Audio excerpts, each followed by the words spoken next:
In March, the United Nations released this report. It said there were 107 economies that face at least one of the three risks. Number one, rising food prices. Number two, rising energy prices. And three, tougher financial conditions. 107 countries face these risks.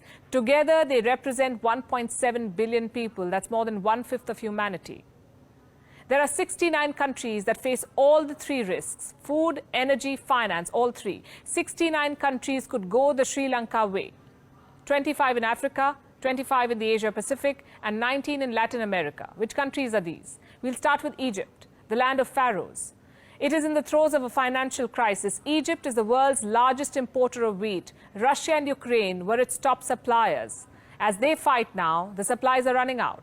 Last month, Egypt said that its wheat reserves will not last more than 3 months.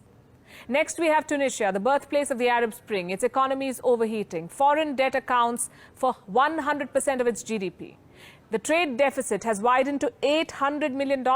Inflation stands at 7%. Fuel prices at record highs. Experts say Tunisia could soon face civil unrest.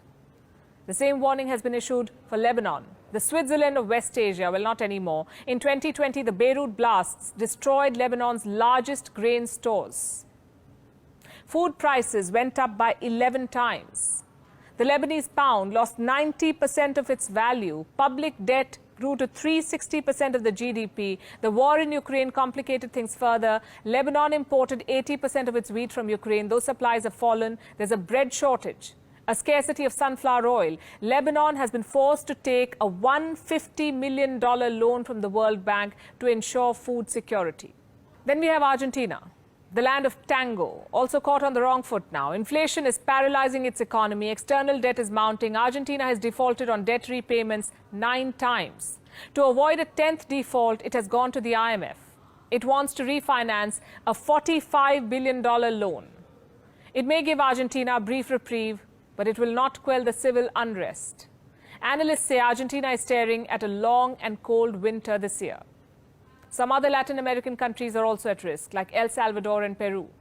They face hyperinflation in commodities, tumbling bonds, food shortages, detonating prices, and mass unemployment. Very much like Sri Lanka. Reports say both countries could soon face civil unrest. In sub-Saharan Africa, Ghana, Kenya, South Africa, Ethiopia could be the worst hit. In Ghana, debt levels are soaring. Interest payments are choking the economy. A debt crisis looks imminent. In Kenya, the debt has climbed to $70 billion. That's 70% of its GDP. Last week, they got a $244 million loan from the IMF to weather this economic storm. In South Africa, the debt has reached 80% of its GDP. There's a looming threat of state collapse, a rerun of the 2021 civil unrest. Next comes Turkey. The currency is sliding, the debt is soaring, upwards of 54% of the GDP. Inflation has touched 70%. GDP forecast cut to 3.3%. There's a food shortage. Turkey is getting 50,000 tons of wheat from India. And these were just a few examples. The World Bank says that in the next 12 months, as many as a dozen developing economies may not be able to service their debt. This will be the largest debt crisis in a generation. What about India? It will feel the impact. A few state economies are already inching towards a debt crisis. In Punjab, West Bengal, Bihar and Andhra Pradesh, the debt to GDP ratio is identical to Sri Lanka's.